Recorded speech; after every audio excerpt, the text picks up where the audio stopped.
Good afternoon and welcome to Carter Park. We're at Dunn Field in Bowling Green, Ohio for Sweet 16 baseball today between 23-5 Miller City and 19-5 Montpelier. This is the Allied Molded Products pregame show. Think inside the box at Allied Molded Products. An exciting game one. We already know who is in the district or the regional championship game.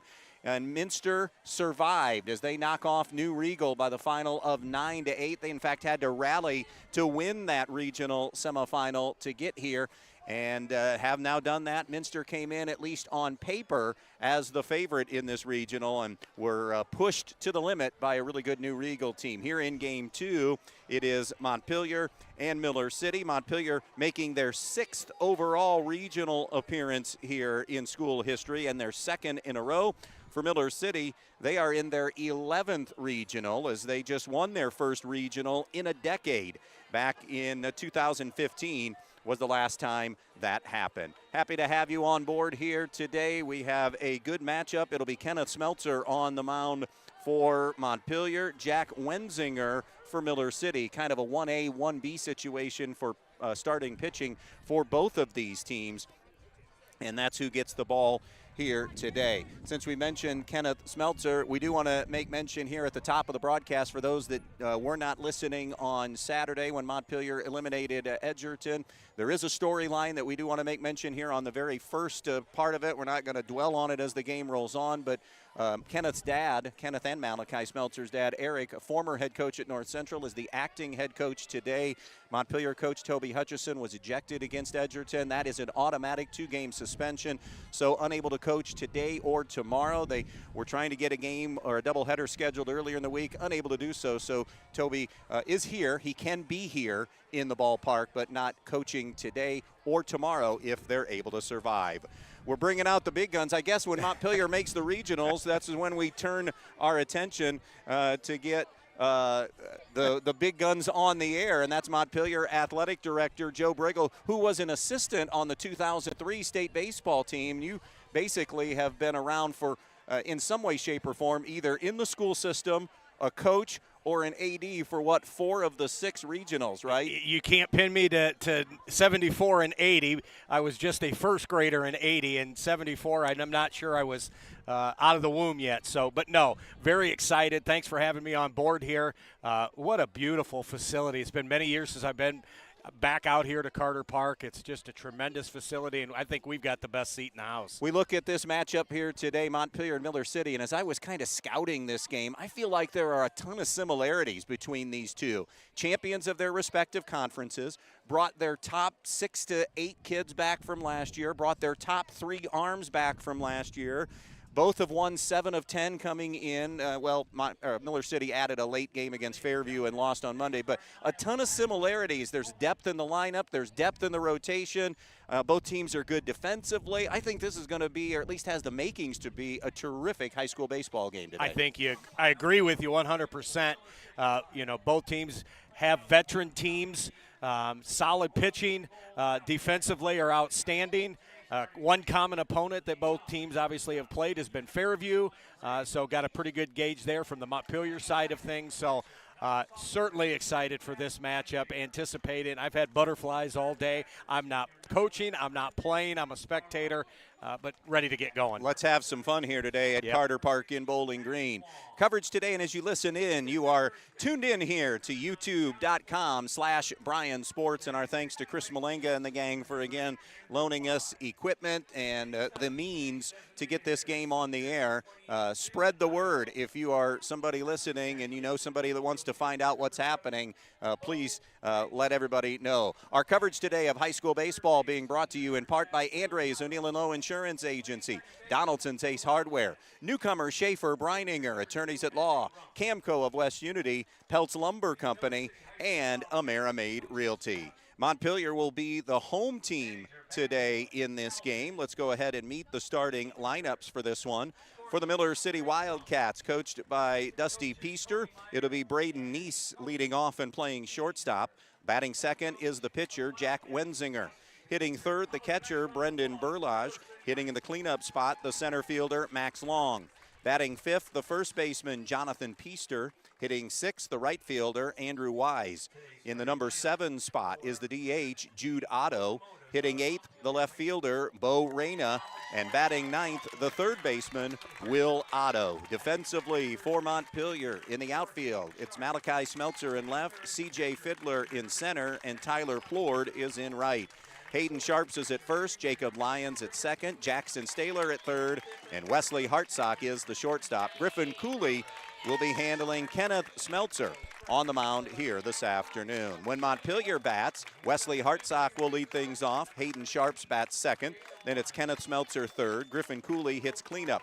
Jackson Staylor batting fifth. Malachi Smeltzer sixth. Jacob Lyons is seventh. C.J. Fiddler eighth. And batting in the number 9 spot is Tyler Plord. Defensively for Miller City, Bo Reyna's in left, Max Long in center, and Andrew Wise is in right. Jonathan Peaster is the first baseman, Henry Rump the second baseman, Will Otto at third, and Braden Neese is at short. Brendan Burlage is the catcher, and Jack Wenzinger is on the mound. Coverage today also being brought to you by the Maddox Men's Emporium, Ellie Ann's Boutique, Starks Plumbing and Heating, Direct Link Appliances and Furniture, Midwest Community Federal Credit Union, and Black Swamp Equipment. Again, game 1 going to Minster as they defeat New Brigle by the final of 9-8 in the first regional semifinal. Also playing today, Andy Singer and the Fairview Apaches. You've mentioned them. That's their first regional appearance since 2008, and they are making the most of it. They are playing a familiar opponent to Montpelier from last year, Fort Recovery, to game to get ready to, actually it's probably underway now in a regional final. And what a fantastic job Coach Singer did. I've seen that team twice this year. It's a good baseball team. They're getting ready here to play our national anthem here for this matchup as we get ready to bring you regional baseball today from Carter Park in Bowling Green. We think we're safe from some rain. We had some real brief sprinkles for about 5 minutes in game 1, but it looks as if most have moved through and nothing going to happen until later tonight. So now we pause for our national anthem.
Regional semifinal baseball from Carter Park in Bowling Green. This is Dunn Field here in this Carter Park complex.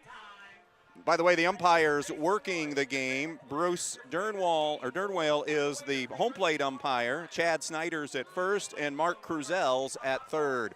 So you got a chance, a front row seat, a lot of games to see Kenneth Smeltzer starts. What, for our listeners, what are his strengths? What are some things he needs to avoid today? What does Kenneth bring to the table as he tries to handcuff this Miller City lineup? Well, let's go back to last year. Kenneth was a baseball player turned pitcher.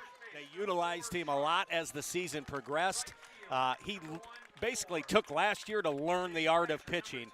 Fast forward to this year, he's become more of a complete pitcher. Strike thrower, uses off speed quite a bit more this year. He's got a changeup and a curveball, a good firm fastball to go with that.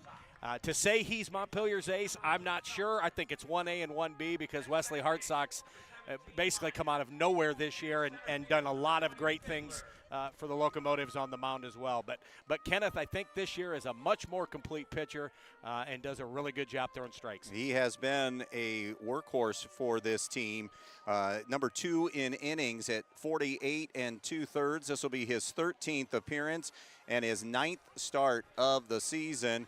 He is 4-0 with a save on the year for this Montpelier team. He has allowed 20 runs, only 9 of them earned, 32 hits.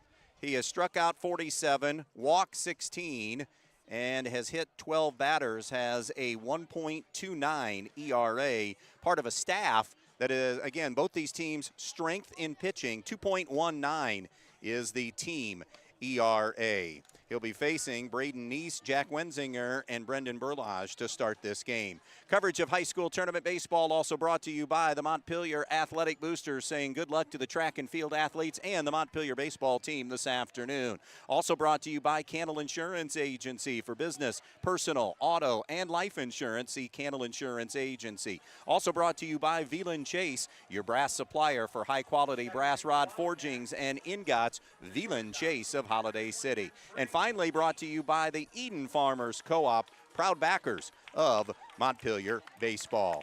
Miller City, the coach of the year is their head coach, Dusty Peaster. This is their first outright PCL title since 2015. A right-handed hitting Braden Neese will dig in, and the right-hander Smeltzer fires away, and we're underway as that fastball misses outside for ball 1. Neese slashing at 346 with an on-base of 527 and an OPS of 897 for this Miller City lineup as Smeltzer drills a strike.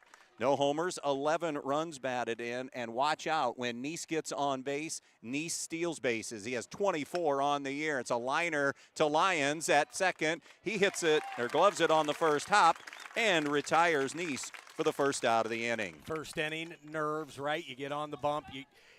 Good crowd here today. Good start for Kenneth Smeltzer. Jacob Lyons, just a freshman, secured that second base spot for the Locomotives. Does a good job there, fundamentally sound. Jack Wenzinger, left-handed hitter, so our first righty-lefty matchup here early, hitting 370 on the year. Part of a lineup, again, similarities. Montpelier is a team at 320. Miller City is a team hitting at 315. 523 on base and a 943 OPS for Wenzinger, who is quickly in front.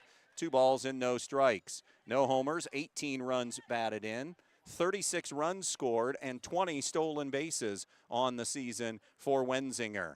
The 2-0 delivery is a bouncing ball toward Hartsock short. Sets his feet, guns across, 2 down in the inning.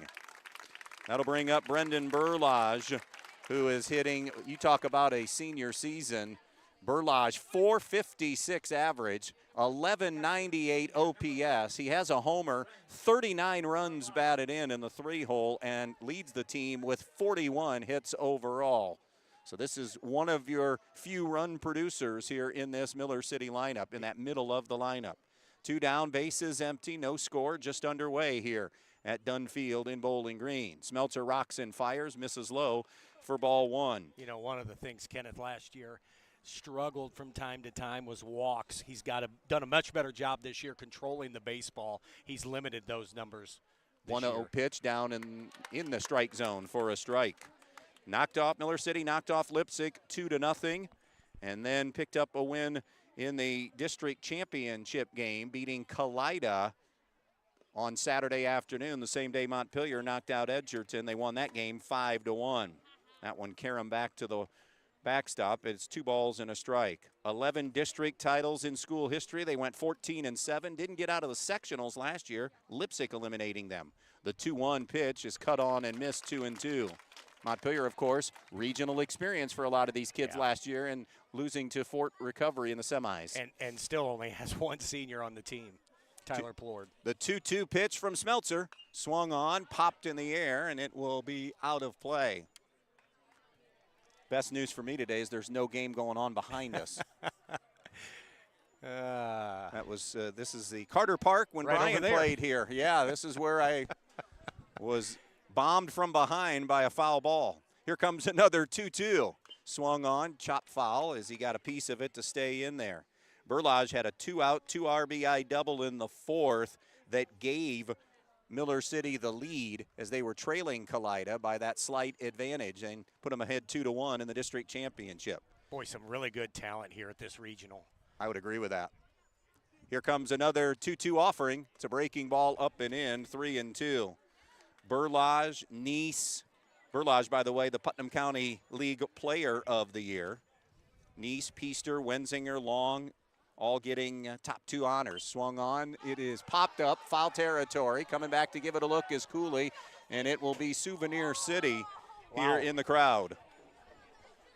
Good choice in tables, by the way. Yeah, that was finding us if we were in the middle.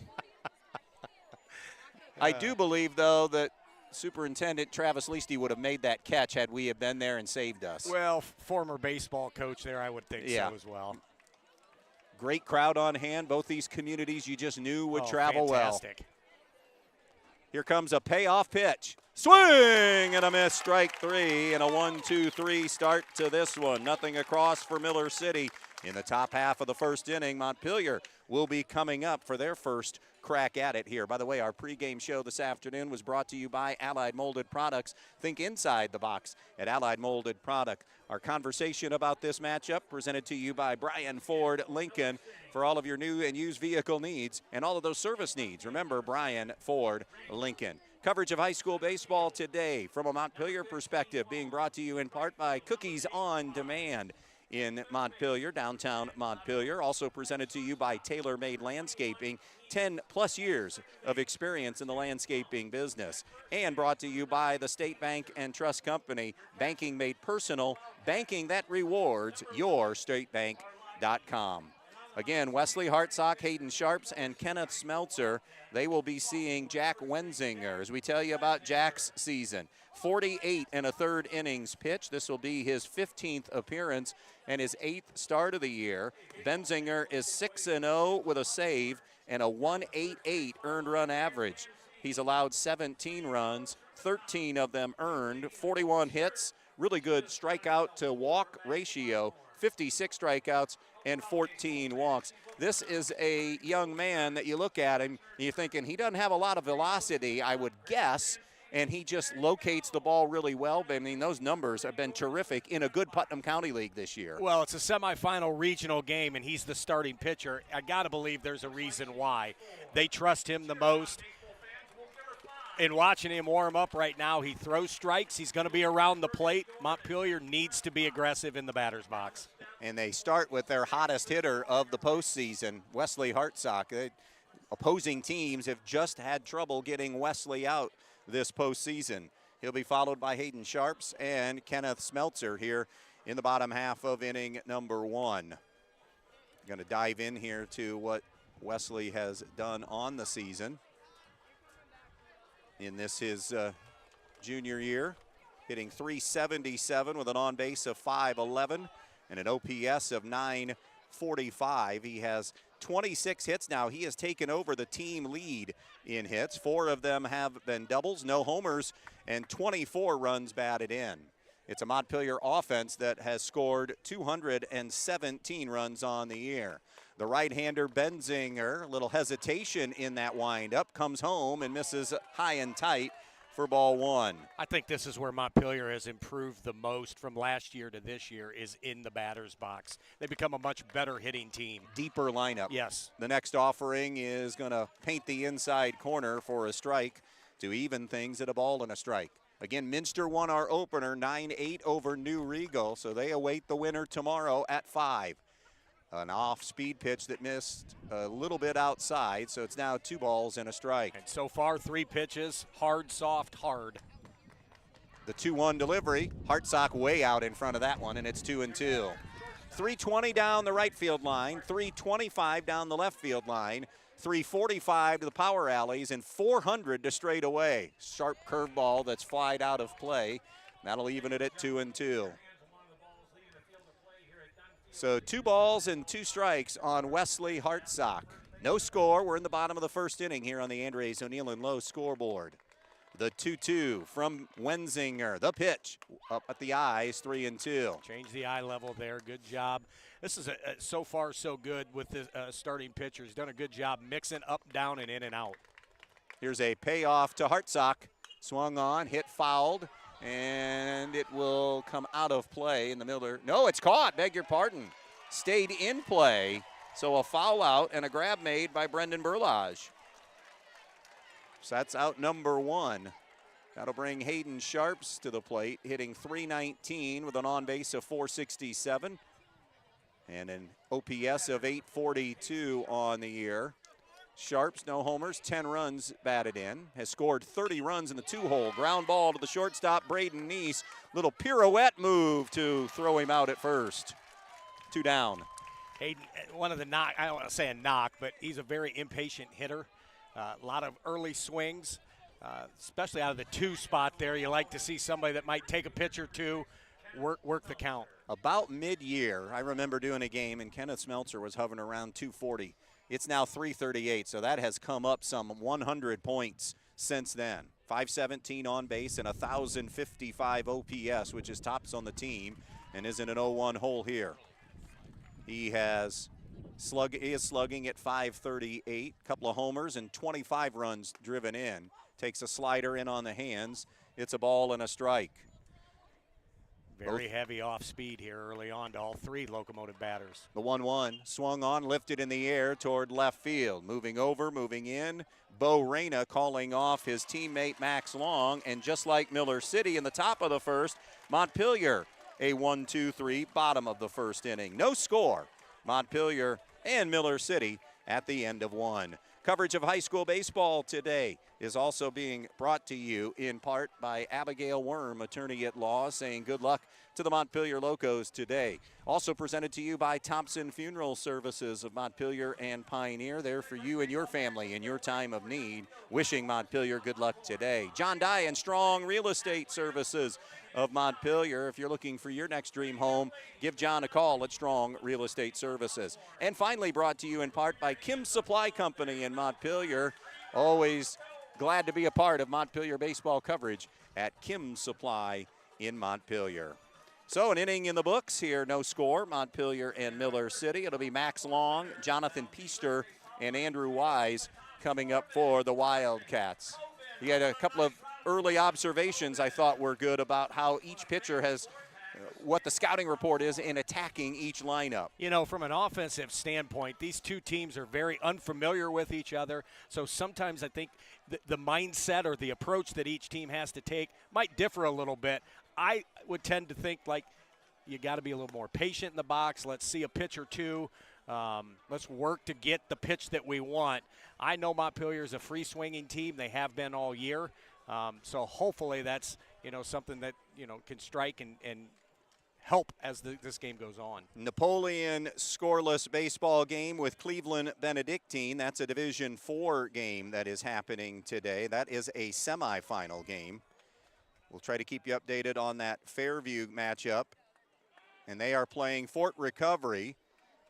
And at the end of 1, Fort Recovery a 1-0 lead over Fairview in that regional championship game. Max Long hitting .348 in the 4-hole, goes opposite field, but it will slice out of play. .459 on base, .988 OPS, a homer, and 25 runs driven in for this center fielder. Another similarity with these teams, what they like to do on the base paths. Both teams will run well into triple digits in stolen bases. In fact, Miller City broke the school record in stolen bases this season. Here's the 0-1 to Long, takes up and away, 1-1. And we'll see with the new person pulling the strings today for the Locomotives if that aggressiveness still continues. That's a great point. Here's the 1-1. Inside, 2-1. Long, I think, thought maybe it had grazed him, but Brian Durnwall says no. Overcast day, wind blowing out toward right field. Out toward what, I-75, right? Yep. Here's the 2-1 pitch. Down in the dirt, good block and scoop by Cooley, 3-1. Minster surviving game 1 here today, 9-8 over New Riegel. hitters count here for Max Long, the center fielder. The 3-1 swung on, hit the opposite way, and it'll drop into the bucket in left field for a base hit. Smeltzer goes over, can't cut it off. Long is digging for two, and now a juggle out there by Smeltzer. It didn't cost him any more, but a double for the first hit of the game. And it kind of holds true to the point we just made. Patience in the box. See 3, 4, 5 pitches, get the one, you get in a favorable count, you get a good pitch, nice base hit. And Max Long into scoring position, and a good guy to have behind him, the number 5 hitter in Jonathan Peaster. 354 average, 411 OPS, 936, 411 on base, 936 OPS. He has 2 homers and 37 runs driven in on the season. The first pitch to him is down low and away, ball 1. Another left-handed bat in the lineup here is Peaster. Dad Dusty down there is the head coach, longtime head coach at Miller City. 1 ball, no strikes. Long getting his lead at second. The 1-0 pitch. Breaking ball away, 2-0. 2 balls and no strikes here on Peaster. This is by trade a selective Miller City lineup.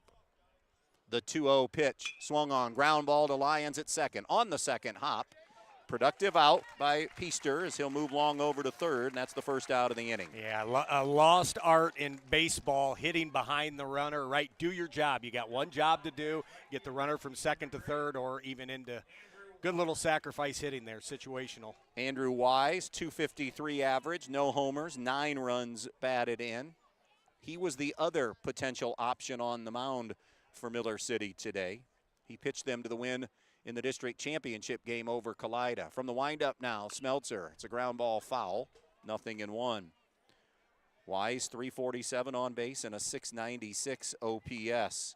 Miller City 23-5, Montpelier 19-5. Both teams winning their respective conferences. PCL title at 6-1 for Miller City, and Montpelier a 3rd straight BBC at 7-0. The 0-1 swung on, ground ball to third. It'll be cut off. Nope, it gets under the glove of Staler, and on E5, Miller City breaks the seal. They lead 1-0.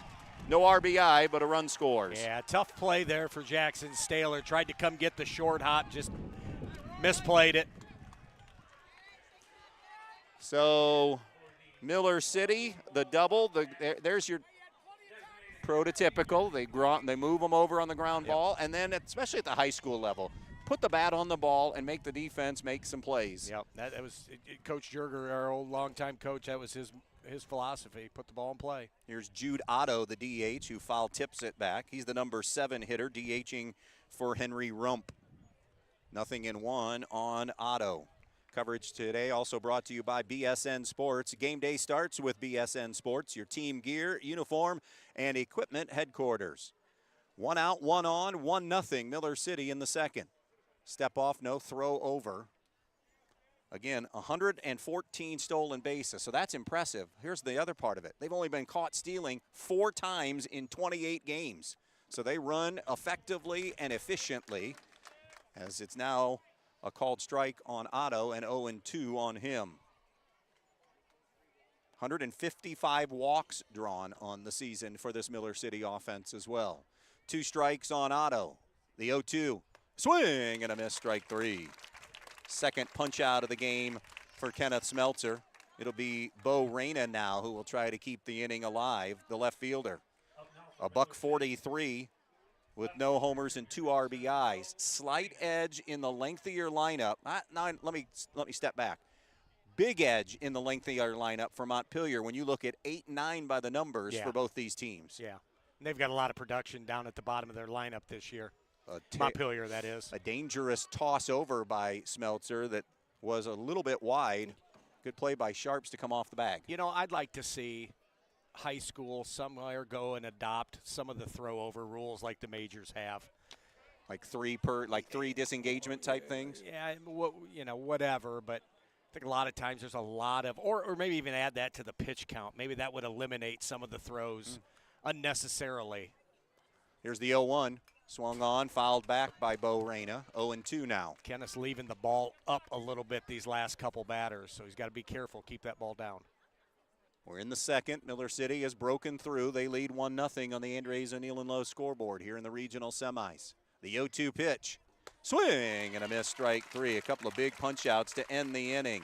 However, on the E5, following the long double, Miller City strikes first. Middle of the second, 1-0 our score in favor of Miller City. Coverage of high school baseball today also brought to you by your insurance leaders in Andres O'Neill and Lowe Insurance. Also presented by Donaldson's Ace Hardware. Remember them for all of your painting and grilling needs and so much more, just general hardware needs. Also brought to you by Newcomer, Schaefer, and Breininger, attorneys at law. Camco of West Unity, find your career today at Camco of West Unity, and presented in part by Peltz Lumber Company in Montpelier and Pioneer, building now for a new generation. So we're ready for Montpelier to have 4, 5, and 6 come up. It'll be Griffin Cooley, Jackson Staler, and Malachi Smeltzer. This lineup, basically the same batting order, I think, every Montpelier game that I've done this season. A couple of positions have been tweaked, particularly here late in the outfield, but that lineup, Toby Hutchison has always been comfortable with the lineup and where they're at, and the kids have grown comfortable as well. I think that's, yeah, early in the season there was a little bit of shuffling. Griff Cooley was up a little higher in the lineup, and Hayden Sharps was down just a little bit, and I think those two flip-flopped in the order, and I think it's been set there since, and that's probably, you're probably a week and a half into the season. Cooley up first, hitting .226 with an on-base of .456, .762 OPS. He has 14 runs batted in, 28 runs scored. That runs scored number tied for second on the team, and just set the stolen base record this year, right? Yeah, for a career? 73, yeah. And a junior. Yeah, and a junior, and beat Colin Christenberry, who was a really good base runner for us a few years ago. I mean, Christenberry was a double. If he got on, it was almost. And a lot of times a triple. He was that good. Here's the first offering to Cooley, who circles that one foul and out of play, 0-1. Well, early on, Montpelier's been fairly aggressive with early strikes and trying to attack. 0-1 on Cooley. Wenzinger deals a breaking ball and a good one, but it's just a touch outside, 1-1. Outfield playing pretty much straight away, about medium deep here. The 1-1 pitch. Curveball, strike two. Wind continues to blow, not quite as strong as maybe during that Minster New Regal game, but still decent enough, and out to the outfield, out to right center. A curveball a little bit low. That's a good take by Cooley, and it's 2-2. Boy, that looked really good. Too close to take. Two-strike approach here. Wenzinger working quickly, his 2-2. Swing and a miss, strike three. And Wenzinger gets his first punch out of the game. It'll bring Jackson Staler to the plate.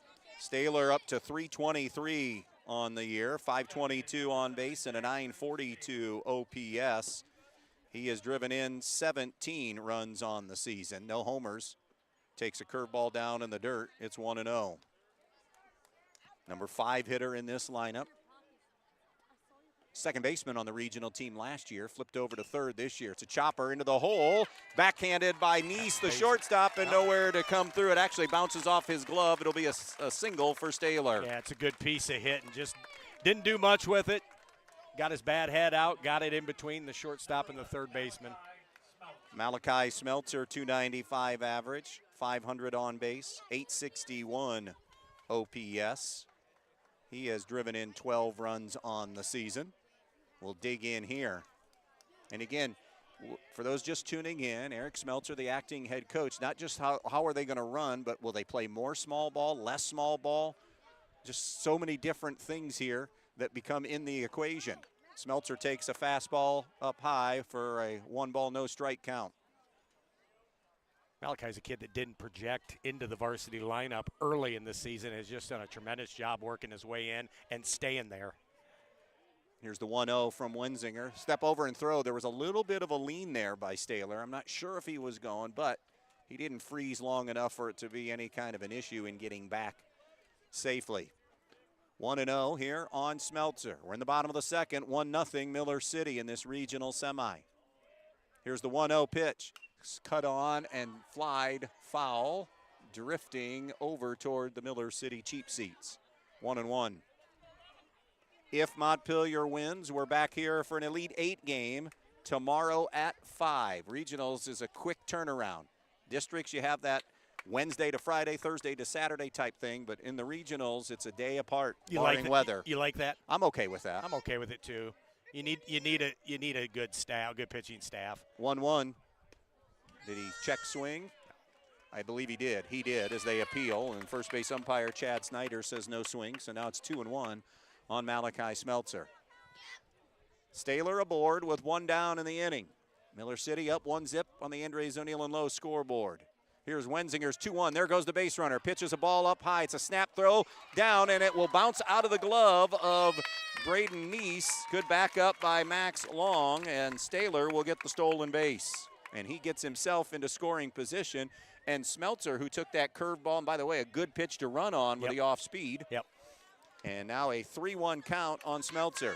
And that's a good point, because with this heavy of breaking stuff that they've thrown early on here, Miller City, that's going to be something to kind of watch as this game unfolds. Here's Wenzinger's 3-1 pitch. Called strike on the inside corner. It appeared either he guessed wrong or he was taking all the way. I think he was probably taking all the way on that one. So now it's full on Smeltzer. He is the number 6 hitter.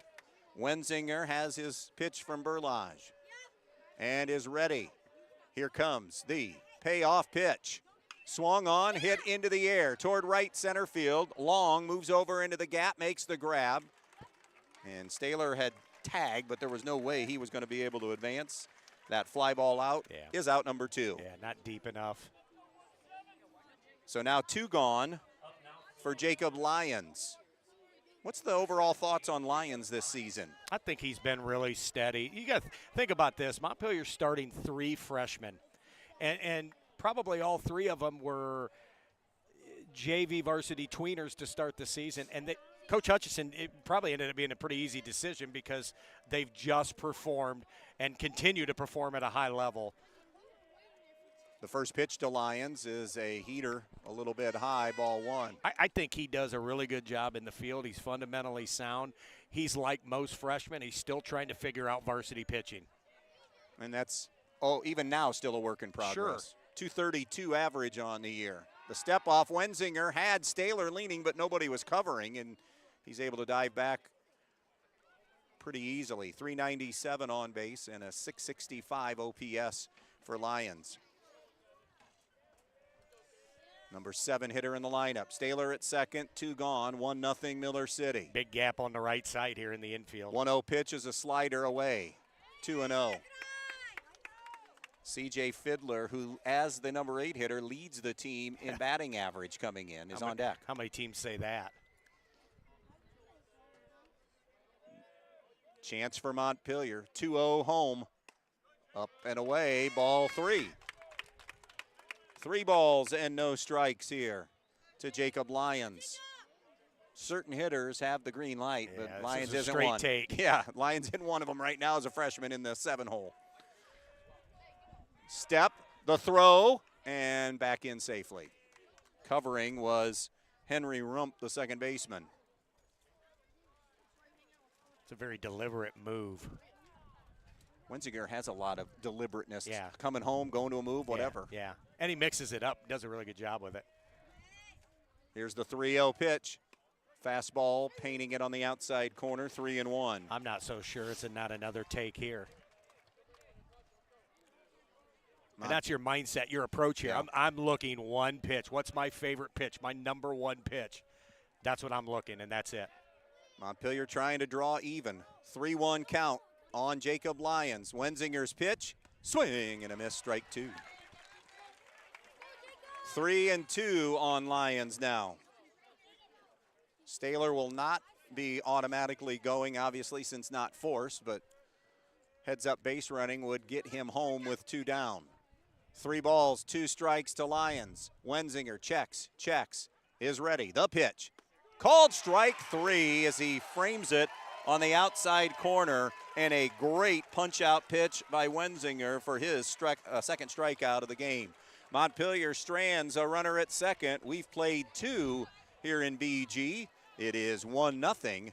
Montpelier trailing Miller City. High school baseball coverage today also being brought to you by the Montpelier Athletic Boosters, supporters of all Montpelier athletics, and saying good luck to the track athletes as they run at the state competition in Columbus, and also good luck to the Montpelier baseball team today. Also brought to you by Cannell Insurance Agency, business, personal, auto, and life insurance. It's Cannell Insurance Agency in Montpelier. Presented to you by Veland Chase. Chase your future today at Veland Chase. Brought to you by the Eden Farmers Co-op for all of your grain needs and more. The Eden Farmers Co-op with a location to serve you in Montpelier. And brought to you by Cookies on Demand in Montpelier. Cookies on Demand is your place for all of those tasty treats, delicious treats, and lunch specials at Cookies on Demand. So 2 innings in the books. It's 1-0 Montpelier and Miller City. Miller City getting a run in the second inning. A double by Long. He moved to third on a ground out, and then Weiss put it in play, and it was E5, and so that has scored the game's only run. It'll be 9-1-2 for the Wildcats here in the third. Will Otto, Braden Neese, and Jack Wenzinger. Otto hitting 183 with 9 runs batted in. He has a 346 on base and a 546 OPS. From the first base side of the rubber, Smeltzer stares in and comes home. It's on a little bit low and inside, 1-0. Happy you could have or join us here today from BG in this regional semi. Minster gets the winner.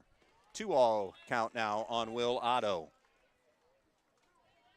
Also thanks to Chris Malenga and everybody at bryansports.com as we are streaming using their YouTube page. As that's pumped in there for a strike. 2-1 is the count here on Otto. Boy, Chris does a really good job. Yeah, he does. He helped us immensely get this thing up and going. That's a soft liner. Is it foul? It is. Just a touch foul. And lucky for Montpelier because there was no play for Staylor to be made there. That would have been trouble and a double probably for Will Otto. 1-2 on Otto. So if you're listening and somebody might be texting or reaching out, how do you get the game? Just go to youtube.com/BryanSports. A ball and 2 strikes on Will Otto. The pitch. Swing and a miss, strike 3. That's 3 in a row recorded by Smeltzer and 4 overall. End of 2, Fairview 4, Fort Recovery 1. Fairview trying to get to their first ever Final Four in high school baseball. Had to rally against Cincinnati Country Day yesterday and now have the early lead on Fort Recovery today. Swung on, golfed into left field for a base hit. Good bit of hitting there by Braden Neese to go get a pitch that was down and in and slice it into left field for a 1-out single. Yep, good spot. Hit it where they're not. And we already mentioned this is going to be a chore here for Smeltzer. And they know it. This is a well-scouted Montpelier team. 24 stolen bases for Neese. So you really need to engage him. Wenzinger handles the bat extremely well, so a lot of options on the table. Wenzinger, a high bouncing ball to Lyons at second. He waits and tags that runner and then flips to first. Did he get him? Not in time. Wenzinger just beat it out. Good play by Jacob Lyons. I think not just flipping the ball right away cost him the double play, but get the out, did a great job. Close. I think the right call. And quickly 2 away. And the best news for Montpelier, you erase Braden Neese from the base paths. Here's Brendan Barlagi, who is a 456 hitter on the year. The catcher, a strikeout victim his first time. And Barlagi, their best hitter or one of the top 2 on the team all season long. So 2 down, runner on first. We're in the 3rd inning. Miller City on top 1-0. Game that began a little bit later because game 1 here ran long. Hard slider that's called a strike on Barlagi.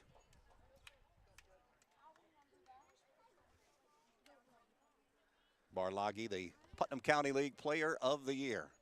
First team all-district down there. The 0-1 away, 1-1. Big lead down there at first base. Montpelier finished 8th in the final state poll by the Baseball Coaches Association, and Miller City, the number 3 ranked team. Here's the 1-1. Well, it will have to wait to Barlagi. I think both teams were wire to wire in the state rankings. Yep, from start to finish. So 2 very similar teams. 1-1. And a hit Barlagi. That has been a hiccup here or there for Kenneth Smeltzer. Yeah. Now it puts 2 on with 2 down, and Max Long, who has one of the 2 hits in this game, a double back in the second inning, will come up. He has scored the game's only run. Your batter, number 15, Max Long. So Long, 25 runs driven in, has Duck sitting out there now. Wenzinger is at second. Barlagi is at first. Coming set at the belt now is Smeltzer. Ready to come home. A little bit outside with that one, ball 1. We're not in a great angle to see that. That looked, height-wise, looked really good, but must have been off the plate a little bit. Well, you can talk to John Lauer about the guy calling balls and strikes. He's from Fremont, right? He is. Used to sign his paychecks, too. Here's the 1-0. Swung on, hard shot. Nice backhand. Speared at first by Sharps, who races to the bag to retire Long on the short hop. That's as good a 3 unassisted play as you will see.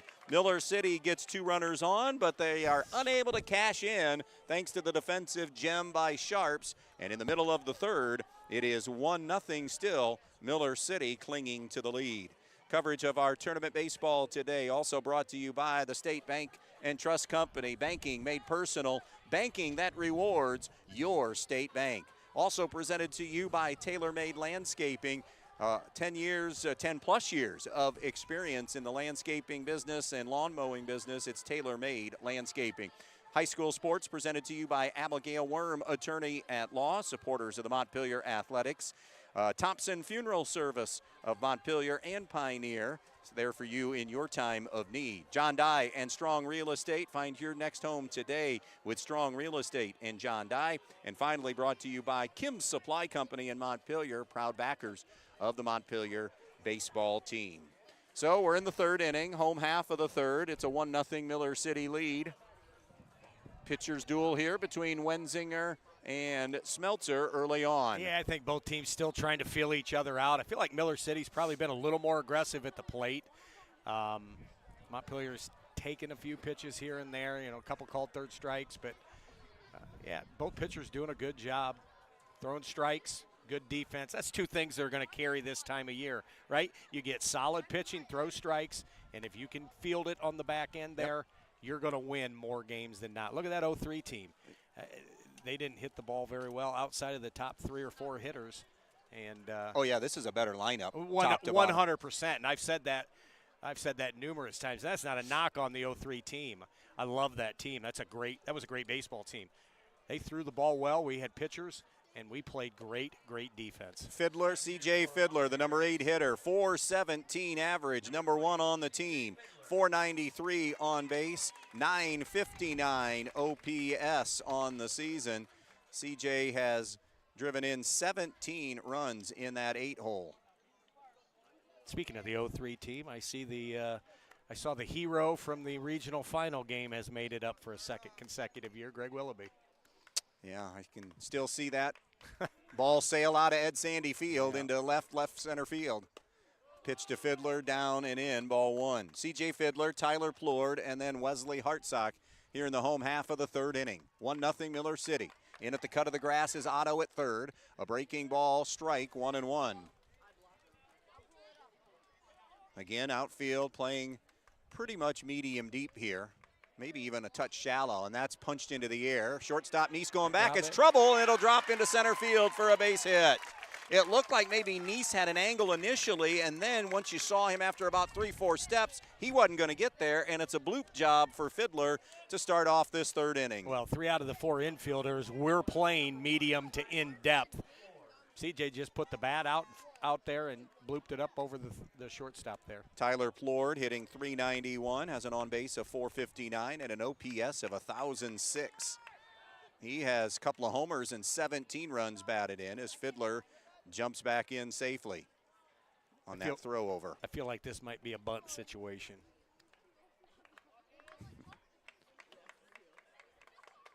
Plord, is he squaring? Wenzinger taking his time. He squares, he gets the bunt down. It's a beautiful drag bunt down the third base line. Tough play coming up, they're not gonna get him. It's an infield single for Tyler Plord on the bunt single. And Montpelier in business. Fiddler on the wide throw goes first to third. And now they're on the corners for the top of the order, and Wesley Hartsock. You couldn't lay a better bunt down. That was a terrific bunt. He's done he's bunted the ball 98% of the time down the first base line all season long. Great job, great spot. So now Wesley Hartsock, who has been Montpelier's best postseason hitter. He was an on-base machine in the districts. He fouled out to start this game to catcher Brandon Berlagi. The first pitch by Wenzinger is a breaking ball down in the dirt. Berlagi, a good job back there defensively. Fiddler at third, Plord at first. When will they move Plord here and straight steal him? And what play will be on from Miller City when there's a throw over again. And diving back in was Plord. You know, it almost feels like with Fiddler and Plord at that 8-9 slot that you've got two leadoff hitters into your leadoff hitter. You sure do. And that's a great luxury. Here's the 1-0 from Wenzinger. Creeping is Plord. There he goes. The pitch is low and in. There will be no throw of any kind. And now second and third, and nobody out for Montpelier. So right now, Wesley Hartsock's got one job, and that's to get the run from third home. Ground ball, sac fly, base hit. That's his job. Infield playing back here in the bottom of the third inning. They'll take an out and sacrifice a run. 1-1 count on Hartsock. Wenzinger comes home. Way up high, 2-1. First real threat of the game for the Locos. Good hitters count here, 2-1. Right-hander against right-hander. Wenzinger comes set at the belt. Here's the 2-1 pitch. It's a breaking ball clubbed in the air toward left field. This should tie it. Reyna makes the grab. Tagging is Fiddler. Relay is going to be cut. It's a 1-1 game on the sac fly by Wesley Hartsock. Great job, Wesley Hartsock. Put the ball in play, right? Plord still at second because the throw was cut. Nothing he could do. So now with the runner on second and one down, it's Hayden Sharps. And credit to Miller City, too, for getting the ball to the cutoff. A lot of times you see outfielders with as deep as that ball was try to get one to home to try to get the out. Runner from second would have advanced. So good job defensively. Here's Sharps. You mentioned how he can be twitchy at the plate and want to jump on things right away. See if it changes in this AB after seeing Wenzinger the first time. Squares gets a bunt down, and it's a beauty. Wenzinger coming off the mound, sets his feet, throws, and they just got him. It was a good play to retire Sharps on the sac bunt. That moves the runner over to third. And into scoring position even further, 90 feet away after the good bunt as you set up Kenneth Smeltzer now. Yeah, another great bunt. Put it in the right spot. I think it was a good call. I would agree with it too, yeah. I think it was, as much as I don't want to say that. I think it was a great call. Good officiating crew today. And I said one down, two down obviously in the inning. Can Smeltzer get him in? Slider. Strike one on the outside corner. You know, big boosters for offenses or morale killers for defense are 2-out hits and 2-out runs given up. Montpelier has been solid in the 2-out RBI category as Kenneth Smeltzer wants a timeout and has granted it. Smeltzer's been one of the better ones, which you would anticipate is the number 3 player or number 3 hitter in the lineup. 0-1 on Smeltzer. Plord at third in a 1-1 game. The pitch. Another slider, and that one a touch outside, 1-1. Basically fastball, curveball, slider for Wenzinger. A ball and a strike on Smeltzer. The pitch, that's a curve upstairs, 2-1. Miller City got a run in the second. Montpelier has answered here in the bottom of the third with at least one, but looking for their lead, the first lead of the game. The 2-1 pitch. Curveball, strike two. Kenneth Smeltzer now needs to be in protect mode here. He wants fastball. He's waiting on a fastball. He's let every off-speed pitch go by. I'm not sure he's going to get one. Here's the 2-2. Way up and in, 3-2. He got it, but it was chin music. Yep. I'm still sitting curveball here. he's thrown that curveball for strikes quite a bit this afternoon. Wenzinger, the payoff pitch. Curveball lined into center field. Max Long, a running grab made, and that will do it for the inning. Back-to-back at bats for Smeltzer, where he has flied out to Long in center. However, Fiddler singles, Plord a bunt single, Hartsock a sacrifice fly RBI, and we are tied up 1 apiece with 3 innings complete in this regional semifinal. High school baseball coverage today in the tournament being brought to you in part by Andres O'Neill & Lowe, Donaldson's Ace Hardware, newcomer Schaefer and Breininger, Camco of West Unity, Peltz Lumber Company, Amerimade Realty, the Maddox Men's Emporium, Elianne's Boutique, Stark's Plumbing and Heating, Direct Link Appliances and Furniture, Midwest Community Federal Credit Union, and also brought to you by Black Swamp Equipment. So we're even now at 1 apiece as we move to the 4th inning of baseball here. Happy to have you with us here on an overcast day in Bowling Green, Ohio at Carter Park.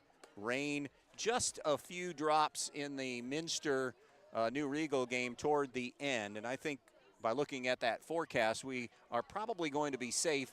BG rain not going to happen until later on this evening, when this thing would be long over, we think anyways. Yeah, the radar looks clear. A little bit to the east here, but I think we're good for the next hour or two. So a 1-1 tie now, as it will be Miller City sending 5, 6, and 7 to the plate.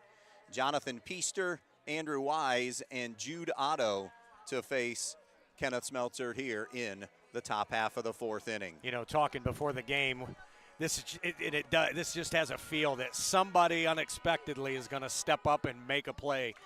It's going to make a huge, on how this game's going to end. Just feels like in games like this, tight, good pitchers duel. I would agree with that. Great defense, that big hit or that big play defensively. I just got that feeling. So Peaster grounded out to Jacob Lyons last time up. End of 3, Fairview 5, Fort Recovery 1 in that regional championship game happening. Go finish that. Good for them. The left-hander, Peaster, takes away ball 1. Dangerous guy, power guy. Couple of home runs, 37 runs batted in.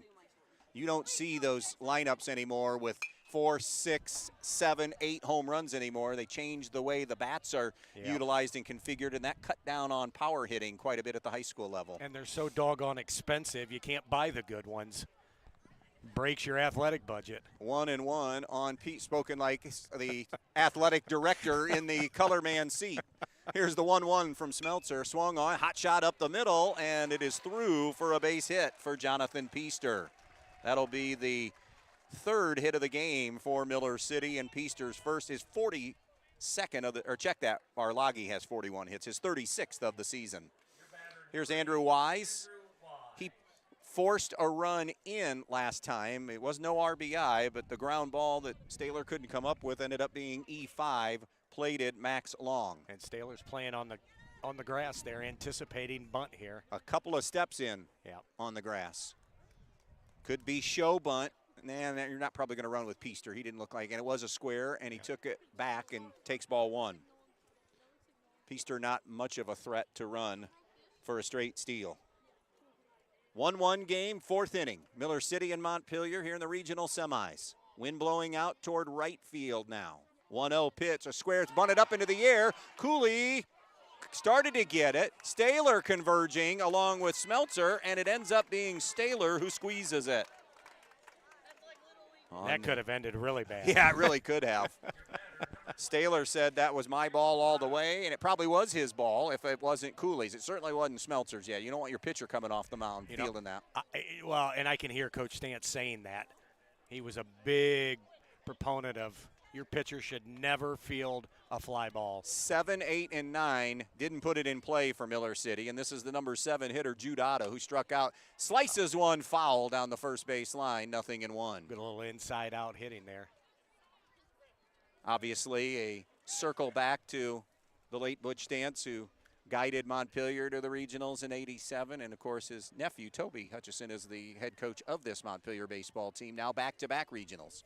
and 6 in school history now to the Sweet 16. One of those trips resulted in a trip to the Final Four. The 0-1. Fastball low and away, 1-1 to Jude Otto. DHing today for Henry Rump, the second baseman.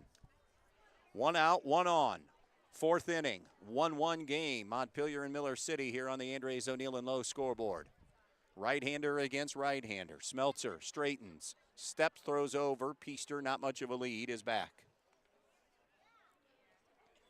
Neese a single, Long a single, Peaster a single for the 3 hits for Miller City. Here's the 1-1. Cut on and chopped, foul. It hit him in the box, so it's 1-2.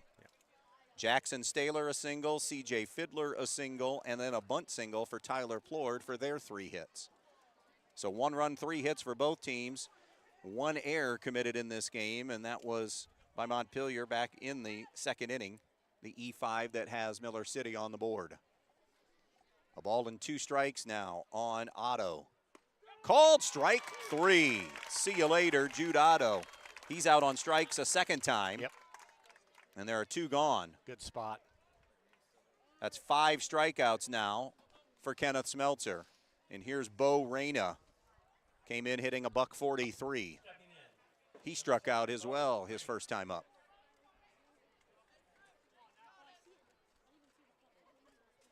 Now check Peaster. Pitch is fouled off and out of play. No balls and 1 strike on Bo Reyna. Again, Minster gets the winner of this game. They survived New Riegel 9-8. We got here for the end of that. Minster had been down. They tied it at 5, took a 9-5 lead. New Riegel got it to 9-8 with a winning run on base. The 0-1 cut on and missed. 0-2, and then Minster shut the door when they needed to. And I would say on paper, Minster would be the favorite in this regional. Yeah, if you're just going on paper. Yeah, I think coming off of records and quality wins, if there's such a thing in Division 7 baseball. But I think 4 evenly matched teams. Swing and a miss, strike 3 as Reyna chased one out of the strike zone. Peaster's single does no damage, and we are halfway home here in Bowling Green with Montpelier and Miller City deadlocked at 1. Our mid-game update brought to you by the main stops of Northwest Ohio. Remember, the best stop is always a main stop. Miller City got on the board first in the 2nd inning on a double by Max Long. Peaster moved him over on a ground ball out. Then Andrew Wise hit it to left field. It skipped over the glove of Jackson Staylor, and that E5 got Miller City on the board. Montpelier answered back on a C.J. Fiddler bloop single. That was just in the 3rd inning. Then a bunt single by Plord, and Fiddler went to 3rd. Sacrifice fly RBI for Wesley Hartsock plated Montpelier's only run of the game. Good pitching matchup here between Kenneth Smeltzer and Jack Wenzinger. Both have allowed a run and 3 hits in this game. 5 strikeouts for Smeltzer, and Wenzinger with 2 strikeouts in this game so far. So evenly matched game. Yeah, and I really like what I've seen out of Wenzinger. I mean, you look at him, he doesn't really look like a pitcher, and you're saying, what does that mean? I mean, he looks more like a second baseman. But he has done a really good job of mixing pitches. He's thrown that breaking ball for strikes, and I think he's kept Montpelier off balance. Your mid-game update brought to you by the main stops of Northwest Ohio. Remember, the best stop is always a main stop. It will be Griffin Cooley, Jackson Staylor, Malachi Smeltzer for the Locos here in the bottom half of the 4th inning to face Wenzinger. Cooley 0 for 1 with a strikeout in this game. Montpelier advancing here with wins over Stryker, Eden, and then the 8-inning walk-off win Saturday against Edgerton. They had to dig deep in that one. Down 4-1 late, tied it up, and then won it on the Tyler Plord walk-off hit in the bottom of the 8th inning. It was a great baseball game. Sure really was. Good baseball game. A ball and no strikes on Cooley. Golfs that one. A shot into right field for a single to start this 4th inning off. A really good piece of hitting there. I know Griff's hasn't had at the plate. This hasn't been his best season. He has struggled from time to time, but he has stayed with it. He has found other ways to contribute. Right there, great piece of hitting. And now, just like when Neese was on base for Miller City, this is the cat you got to watch for Montpelier, and that is the stolen base leader in school history. And Montpelier likes to use that fake bunt to get him moving. Wenzinger ready to come home. There goes Cooley. It is a straight bunt down the right field line, or down the first base line. It's a high throw. Did he hang on? He did. He did. Lucky Peaster has some size to retire Jackson Staler. A good sack bunt, though, by Staler to move Cooley to second. And the two stolen base kings have a conversation out there. Neese, the shortstop, and Cooley, who's at second. And now he's in scoring position for Malachi Smeltzer. Yeah, and he had a great jump, too. I think he might have had the bag outright. Smeltzer flew out to center field. That has been the day for the Smeltzer family. 3 plate appearances, and all 3 have been flyouts to Max Long in center. Righty-righty matchup here. Montpelier with the go-ahead run at second in a 1-1 game in the 4th. Wenzinger ready to deliver home. It's a breaking ball, and there's a shot to center field. Long has to drift back a couple of steps, makes the grab. Cooley tags but will not go anywhere, and there are 2 down in the inning. And now it's up to Jacob Lyons to try to move him around and in to score. Lyons struck out, caught looking his first time up. Good barrel that time by Smeltzer, but right at Max Long in center. Yep, the old Adam ball hit it right at him. That ball's to right field. Now Griff's tagging and going to third. And again, Wenzinger trying to work out of trouble here. Small trouble, but the step, and Cooley is caught. He was going to third, and they'll get him at third.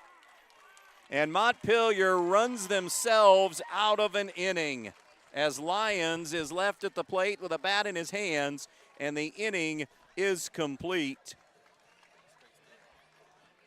That was going to be an attempt to steal third, and Cooley was caught. 4 innings complete. Montpelier won, and Miller City won. Coverage of high school baseball being brought to you in part by BSN Sports. Your game day starts with BSN Sports, your team gear, uniform, and equipment headquarters. We tip our caps to every school, coach, and parent who made this season unforgettable. Thanks for trusting us to gear up your team at BSN Sports. Coverage also brought to you by the Montpelier Athletic Boosters, Cannell Insurance Agency, Veland Chase, and the Eden Farmers Co-op. Well, 1-1 game, you start getting into the later innings now. Every at-bat becomes even more magnified. Every defensive play becomes even more magnified.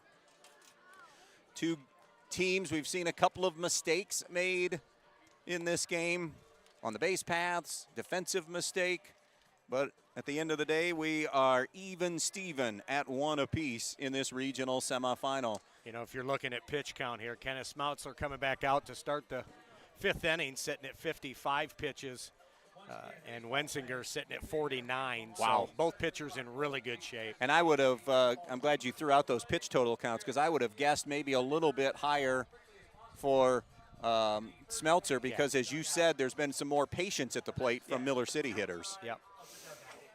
But both in good shape going into the deep innings here. And again, 125 is the number for those of you not sure of the pitch count rule. You can throw 125 on a given game day. So it will be Will Otto, Braden Neese, and Jack Wenzinger. 9-1 and 2 here for Miller City in the top half of inning number 5. A 1-run game in the first one, won by Minster, 9-8, so more scoring.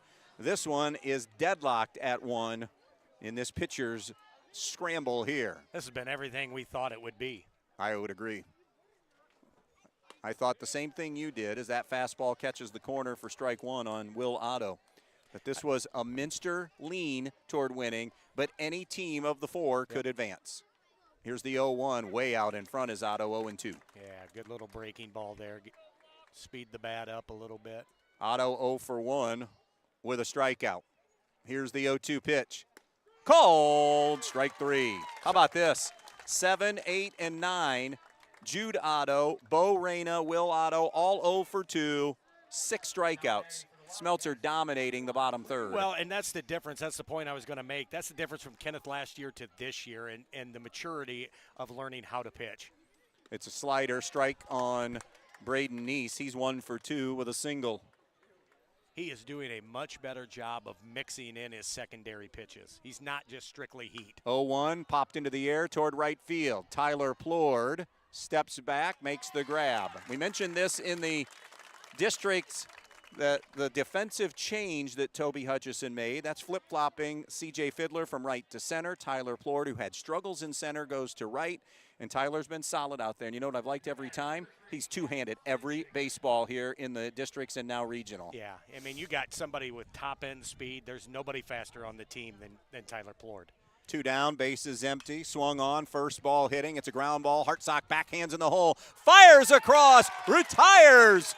Jack Wenzinger hustling down the line, and it's a 1, 2, 3, 5th inning here in Bowling Green. 1-1 game it remains. What a play defensively, Wesley Hartsock. Did a great job going to the hole, backhand, sets, throws a strike across the field. Beautiful thing there. We talked pitch count going in the inning. 6 pitches for Kenneth Smeltzer. Coverage of this tournament baseball game being brought to you in part by the Eden Farmers Co-op, Cookies on Demand, State Bank, Tailor Made Landscaping, Abigail Worm, attorney at law, Thompson Funeral Homes, Strong Real Estate in John Dye, and Kim Supply Company. Bottom of the 5th inning, Montpelier still continuing a second time through the lineup. It'll be the bottom third of their order. Jacob Lyons, C.J. Fiddler, Tyler Plord to face Jack Wenzinger here in this inning. Wenzinger and Smeltzer locked in a great pitchers matchup. Montpelier 19-5, champions of the BBC for a 3rd straight year. Miller City 23-5, champions of the Putnam County League this year at 6-1. I'll let you talk. Hang on just a second. Yeah. We're looking at the middle of the 5th inning. Fairview is leading Fort Recovery right now 5-1, as Andy's explaining a little bit to the workers here at Carter Park. Bottom of the 5th inning here. Montpelier is up to bat. I just said Fairview 5, Fort Recovery 1. They're in the middle of the 5th inning there. By the way, I had to leave the mic because BG was coming to get their money while we're on the air for some reason. Oh, Lord. But it allows me a chance to thank Timmy Streed down at the OHSAA at the state level. I told Tim all about our fire devastation that we had, and he said, you know what, Andy, all your rights fees are waived for this tournament. Good for them. And I'm trying to talk him into fall, too. Yeah. You know, maybe that football. Well, Because we won't be rebuilt yet, I don't think. And again, you keep reading off all these sponsors. Hats off to all the people that have stepped up, not just the community of Montpelier, which is fantastic, but all the other Williams County communities. They've stayed on board with us here as we stream on youtube.com/Bryan Sports. Yep. A ball and no strikes to Jacob Lyons. Again, he was at the plate when Cooley was gunned down trying to go to third. And now it is 1-1 on Jacob Lyons. Again, Fiddler and Plord waiting on deck. In a couple of steps at third is Will Otto. Lyons breaking ball, soft liner to first. Peaster has plenty of time, steps on the bag, first out of the inning. That wind is starting to pick up now. Shifted a little bit, too. Yeah, we've seen it to right center. Basically, occasionally it'll twirl over towards center, but most of it is angling out. Those flags fluttering now very hard out toward right. You get one in the jet stream now. We may see one. And outfield, if you look at them, they're playing very shallow. C.J. Fiddler 1 for 1 with a single and their run scored. High bouncing ball to the shortstop. Neese charges, throws high, but not high enough to get Peaster to have to even leave his feet. And Fiddler down for the second out of the inning. And now a chance to have a quick inning for Jack Wenzinger with 2 down in the bottom of the 5th in a 1-1 game. And number 9 hitter Tyler Plord up. And 4 pitches and 2 outs. Plord, a bunt single and stolen base last time up. Wenzinger and Smeltzer handcuffing these lineups that have been good all year. A big wave and a miss. Both teams 310 and above team averages. Third baseman playing really tight, anticipating another one. The 0-1 swung on, lifted foul, and that will drift, and go over to an adjacent diamond to our right, and it's 0-2 now here on Tyler Plord. For a good chunk of this season, your leading hitters for the Locomotives were your 8 and 9 hitter. I mean, that's unheard. From an average standpoint, Yep. And this isn't because of lack of at-bats. 0-2. Wenzinger, the pitch, Swung on, hit toward left field. That's a tough play. Moving over, Bo Reyna makes a running grab in front of Max Long, who was coming over to make the grab, but it was Reyna that cut him off, and a great play defensively to end the fifth. Nothing across for Montpelier. 5 innings in the books. Montpelier 1, Miller City 1 here on B-Rock Sports. Again, if Montpelier wins, we are back tomorrow for the regional championship game, scheduled to go at 5 o'clock. Minster gets the winner, 9-8. They won earlier today. You've got an update. I forgot a little bit about Evergreen. They're playing Colonel Crawford. What's that score? After 5, Evergreen 3, Colonel Crawford nothing. And I believe that's the Vikings' first appearance in the regional, or if not, it's not been, there haven't been very many. So we see what's going on in that Fairview game. It is still 5-1, middle of the 5th inning there. And Napoleon was in action today too. The Wildcats playing in Division 4 regional semifinal baseball today. Down 3-0. 3-0, okay. Yep. Cleveland Benedictine. Well, here we go into the 6th inning of baseball. Miller City, their run in the 2nd. Montpelier scored their only run in the 3rd. It's the heart of the Miller City order. Brendan Berlagi, Max Long, and Jonathan Peaster. Barlagi 0 for 1. He has struck out and been hit by a pitch here this afternoon. We have seen very little signs of any sunshine. It has been overcast since we got here as that slider stays high, ball 1.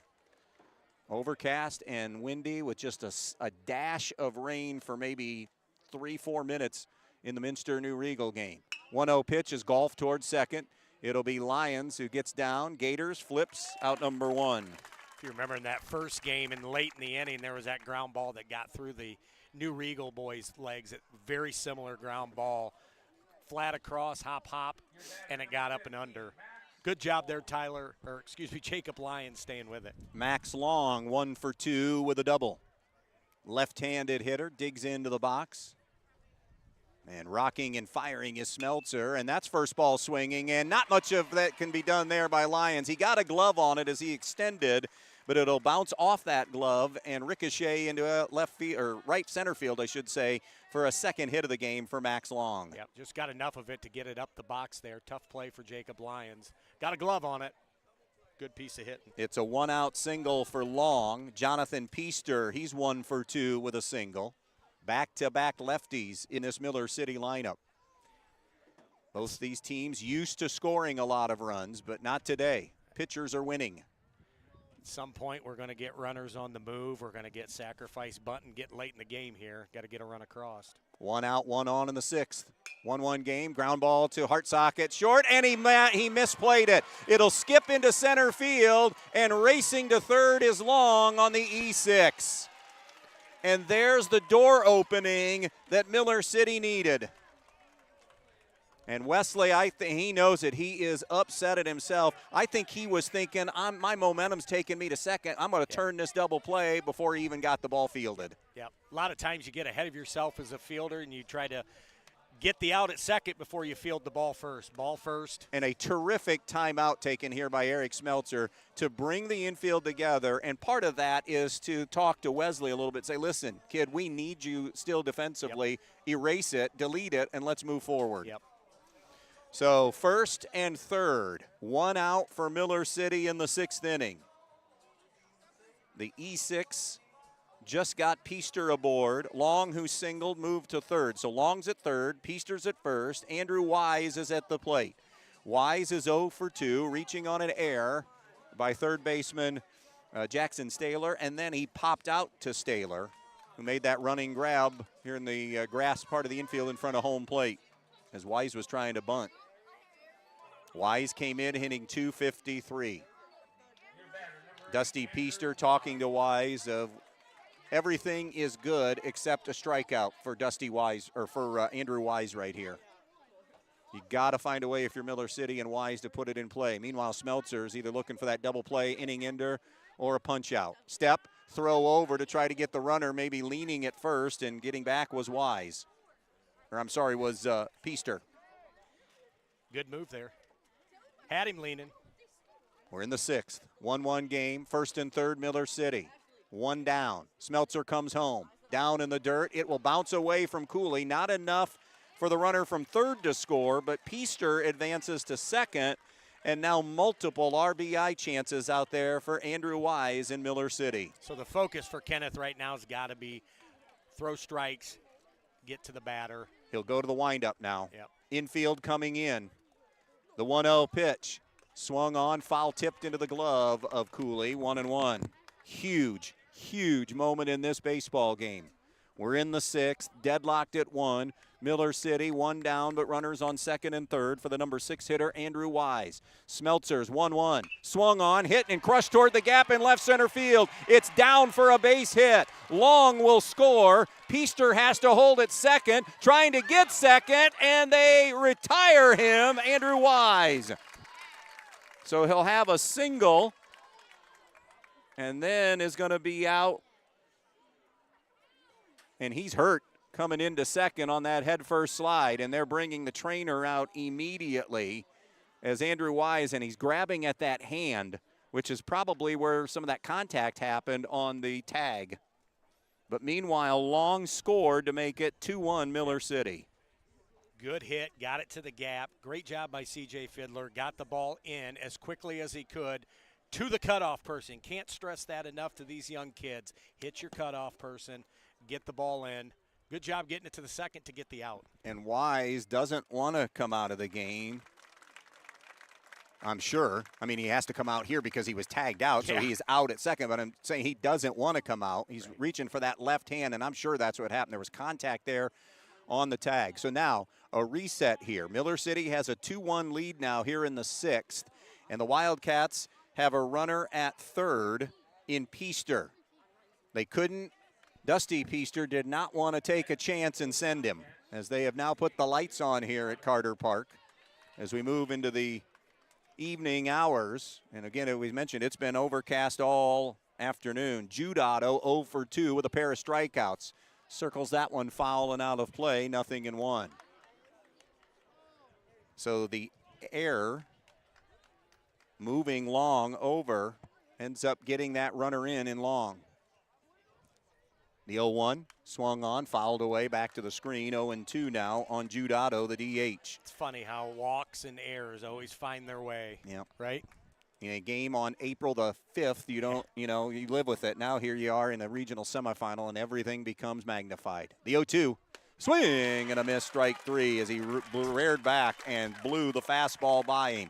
However, Miller City reclaims the lead. Middle of the 6th here at Carter Park in Bowling Green, 2-1, Miller City on top. So as we look at the Montpelier lineup, they are back to the top of the order now in Wesley Hartsock, Hayden Sharps, and Kenneth Smeltzer. So Kenneth Smeltzer through 6 innings. What is his pitch count, and what's the 5-inning pitch count for Jack Wenzinger? 71 pitches for Kenneth Smeltzer and 56 for Wenzinger. Okay. So both still in great shape. Well, you figure now again, we mentioned Montpelier, a lengthier lineup than Miller City, and that's magnified and shown itself here today. But you're getting your heavy hitters are only guaranteed to come up one more time. Yeah. Got to find a way to cash in and do some damage here in the 6th. And now at any time, right? You got to find a way to get on, whether it's a walk, whether you just Rudy Stein lean into one, find a way to get on base. You got to get one on, get one over, and get one in to get this thing tied back up. Wesley Hartsock, Hayden Sharps, Kenneth Smeltzer to face Jack Wenzinger here a 3rd time through the order. Statistics at every level show you that those numbers go up incrementally as you go through the 3rd time through a lineup. Can Montpelier, have they finally maybe sized up Wenzinger a little bit here? We'll see. Yep. Wesley Hartsock is officially 0 for 1 in this game. He fouled out his first time up, but does have the only RBI of the game for Montpelier, a sacrifice fly RBI back in the 3rd. Montpelier down to their final 6 outs. trailing 2-1 here in the regional semifinals. Winner to get Minster tomorrow at 5. And you know this Montpelier team, they're battle tested. They've been in predicaments. They can find ways. Just go to Saturday, down 4-1 to Edgerton, and came back to get the W and are here. Yep. Off-speed pitch, a little bit outside, 1-0 on Hartsock. Wenzinger's 1-0 pitch. Fastball delivers outside for ball 2. Those are nice pitches. Both of them. So you have to give Hartsock credit for the takes here, and he's in charge of this at-bat, 2-0. The pitch. Fastball delivered for a strike, 2-1. Still a good count to be in if you're Wesley Hartsock. 2-1 on Hartsock. Wenzinger deals. Curveball sliced into left field for a base hit. Neese climbed the ladder, just could not come down with it. And it's a leadoff single for Hartsock to start the 6th inning. Hey, great job, Wesley Hartsock. Get yourself into a good hitter's count. That 2-1 pitch drives it over the shortstop's head. Good hitting. And you know he was chomping at the bit for that AB to try to erase the error out of his vision and out of his mind. And now a walk to the mound for head coach Dusty Peaster. It's not going to be a pitch count move if it was a pitching move. And it doesn't appear it's going to be a change of any kind here. Probably talking strategy here. Conventional wisdom says bunt to get the runner to second into scoring position with 3 and 4 coming up. That's conventional wisdom. All right, let me ask you. You're the head coach right now. Do you bunt Hayden Sharps? I'm sitting up here calling this game with you. So I'm going to defer to Eric Smeltzer, who's making that call right now. Here's why I think I bunt. I know you only have 6 outs left. Yeah. I think you bunt here because you have your overall best baseball player on deck in Kenneth Smeltzer. No, I don't disagree. And trust him. This could be a throw over 2 right out of the get. And it was just a soft toss. Hartsock back. High drama here at Carter Park in Bowling Green. We're in the 6th inning. 2-1 Miller City clinging to the lead over Montpelier. Sharps at the plate. Wenzinger ready to come home. He does. It's a bunt. It's down the third base line. Charging is a little bit of a bobble. The throw is not in time. Sharps is safe. Will Otto just enough of a bobble. That's going to be a bunt single. Yeah. He beat that out. That's 3 perfectly placed bunts today by the Locomotives, who quite honestly have struggled this season getting the ball down in bunt situations. And now another decision for acting head coach Eric Smeltzer. Do you bunt your number 3 hitter, your best hitter, in Kenneth Smeltzer? Well, I'll tell you what, this same thing came up on Saturday, and it did. 1st and 2nd, nobody out. The step by Wenzinger, no throw.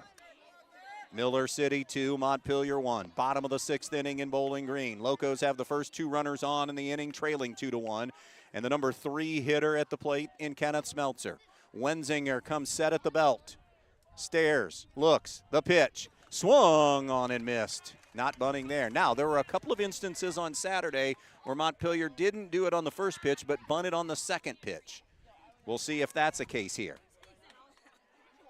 Hartsock's at second. Sharps is at first. Nobody out. Kenneth Smeltzer at the dish. Here comes the step and a throw. It's a pickoff move, and Hartsock just got back under the tag. Gutsy call on the move. That got to Coach Leasty here was yelling back. Yep, that's okay. Once a coach, always hot, a coach. Hot Mike caught it. Yep, they did. 0-1 here, and we're thinking maybe Smeltzer bunting here. Nope, swung on, drives it to left field. Going back is Reyna. Going back is Max Long, and he makes the grab. Long in the gap, just shy of the warning trap for the first out of the inning. He gave it a ride. Probably should have been a tag. Nobody moves, so still 1st and 2nd and 1 out. Miller City fans can breathe easy for at least a moment. Here's Griffin Cooley. He's 1 for 2 with a single. A sharp single into right field. Right-hander against right-hander. Wenzinger has been so good for the Cats all year on the hill. Trying to get out of this damage. The pitch. Yep. A balk is called on Wenzinger. And that will move runners up 90 feet. And now a base hit at least ties this game. And I want to go back to, I just made the comment, probably should have tagged up. there's an old rule of thumb when it comes to base running. Any ball hit in front of you, it's halfway. Situations dictate sometimes that to change. That ball was hit in front of Wesley Hartsock, so we're halfway, see it, and get back. But given the situation there, I'm thinking that ball was hit deep enough, he's fast enough, and that could have, now we're it's tied. the difference between being tied now. But again, you can second guess all you want. You're a base hit away from now taking the lead. So game reset as Dusty Peaster pleads his case to Chad Snyder and Mark Cruzel out in the field. I think there was a hitch in his movement that caused that balk. I've thought a couple different times I thought balks were called. Should have been called, I'm sorry. But I think that hitch in his faking to third, that pause, got the balk call. So now, 2-1 Miller City, 6th inning. Hartsock at third, Sharps at second. Hartsock the tying run, Sharps the go-ahead run. Cooley a chance to deliver here in as big a moment as it gets in the Sweet 16. Minster awaits the winner tomorrow at 5. Wenzinger now stares in. Again, Cooley 1 for 2 with a single. The cleanup hitter. The pitch. Breaking ball a little bit away, ball 1. How many times have these moments been lived by anybody that's played baseball where you have a game on the line and you have a chance to come through for your team late? Wenzinger, the 1-0 pitch. Fastball a little bit outside. 2-0 now on Griff Cooley. And that one had a little cut action. And now they're just going to put Cooley on. They're going to load the bases and set up a force at any base. And it's Jackson Staler now. And you wonder, any kind of squeeze play on. He's got a sack bunt. He handles the bat pretty well if you want to go that route. He's 1 for 1 with a single and a sack bunt and a stolen base in this game. 2-1 Miller City. Bases juiced in the 6th. Montpelier trying to rally. Wenzinger on the mound. He'll straighten. Right-hander against right-hander. The pitch. Curveball outside, ball 1. And you almost wonder if Wenzinger doesn't get an out here. Dusty Peaster may have Andrew Wise come up next in line to pitch.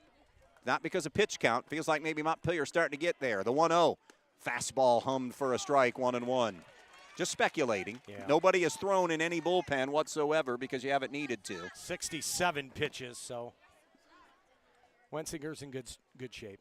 1-1 with 1 down and the bases full of locos. 2-1 Miller City. The 1-1 from Wenzinger. Way up and outside, 2-1. Happy to have you with us here on a Wednesday afternoon in BG. We've witnessed a good one, and we're deep in it. Bottom of the 6th inning, 2-1 game with the bases loaded for the Locos. Here's the 2-1 pitch. A curveball, that's a strike, 2-2. Good-looking pitch. On deck, Malachi Smeltzer, but can Staler deliver here? 2-2 on Staler. Wenzinger comes set at the belt. The 2-2 delivery. Just up and inside, 3-2. That didn't miss by much. And now the count runs full. Those are too close to take with 2 strikes, right?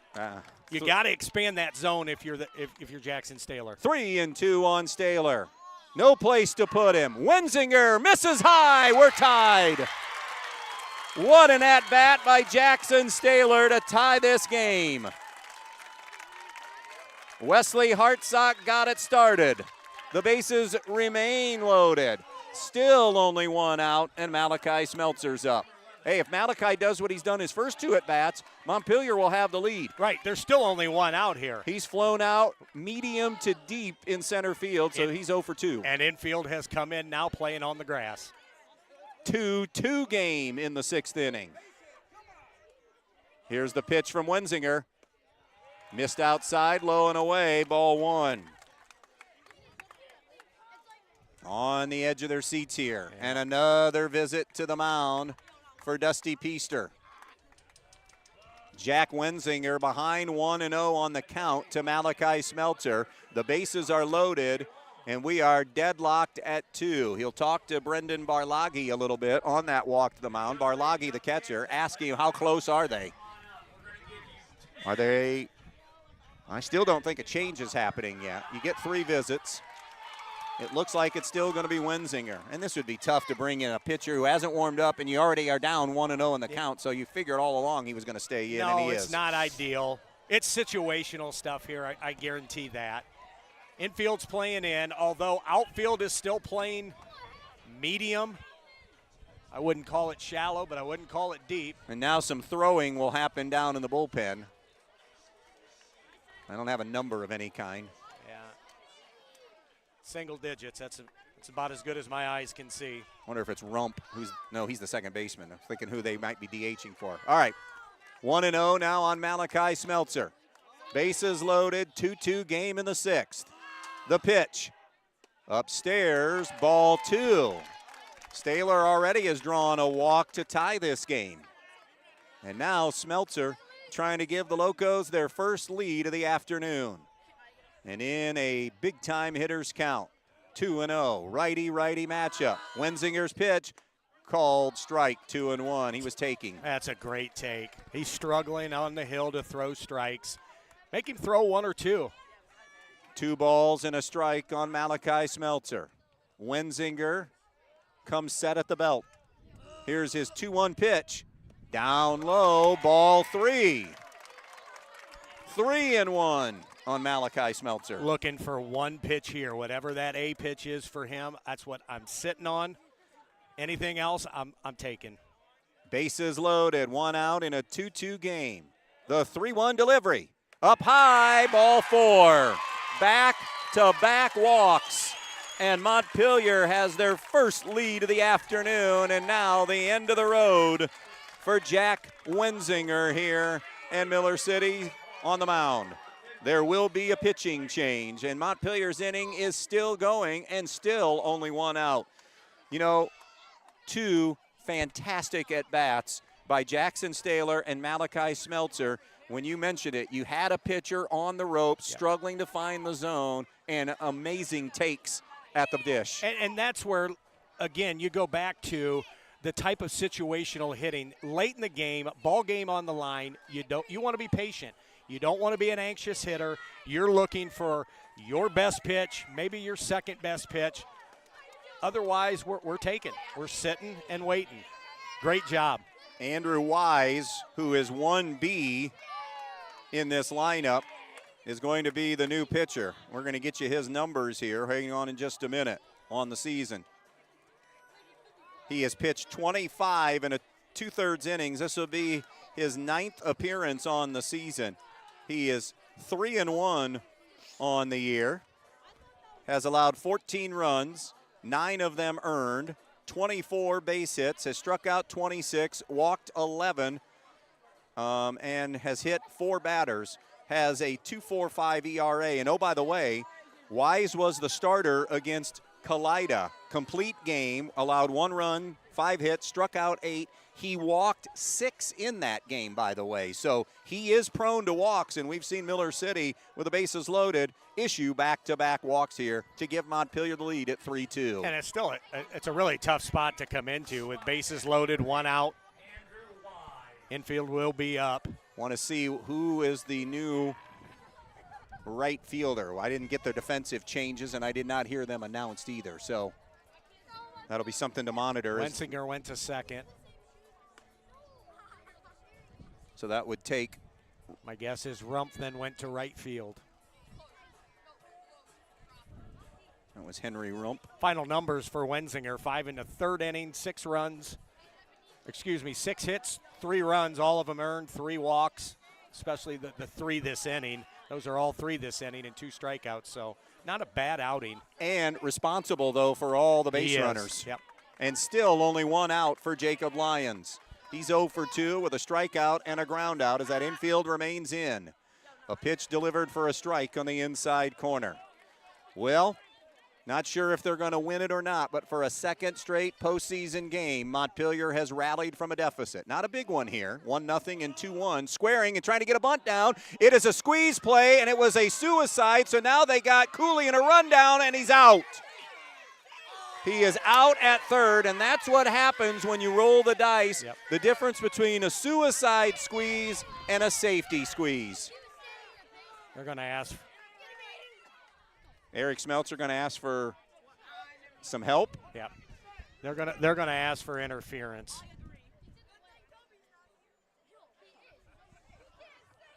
Yeah.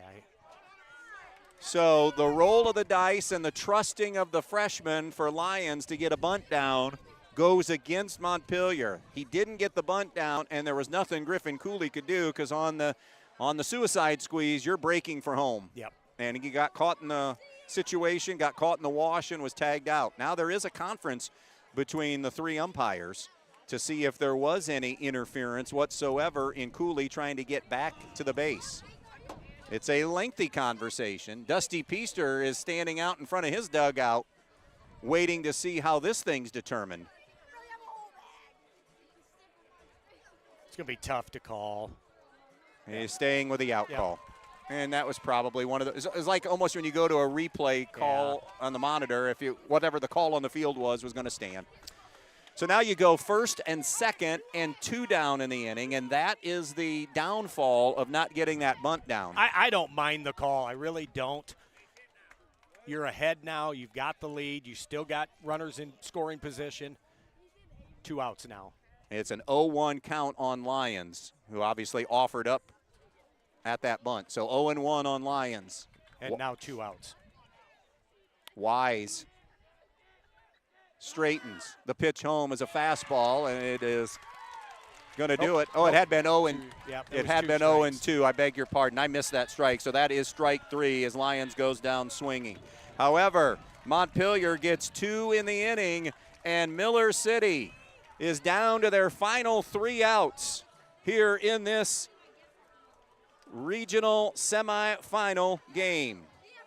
It is 3-2 Montpelier. We run through our sponsors. Coverage is being brought to you in part by Andres O'Neill & Lowe, Donaldson's Ace Hardware, Newcomer Schaefer and Breininger, Camco of West Unity, Peltz Lumber Company, Amerimaid Realty, the Maddox Men's Emporium, Ellie Ann's Boutique, Stark's Plumbing and Heating, Direct Link Appliances and Furniture, Midwest Community Federal Credit Union, and our good friends at Black Swamp Equipment. Also brought to you by Allied Molded Products, Bryan Ford Lincoln, and the main stops of Northwest Ohio, as well as Best One Tire and Service. So who will they be sending to the plate?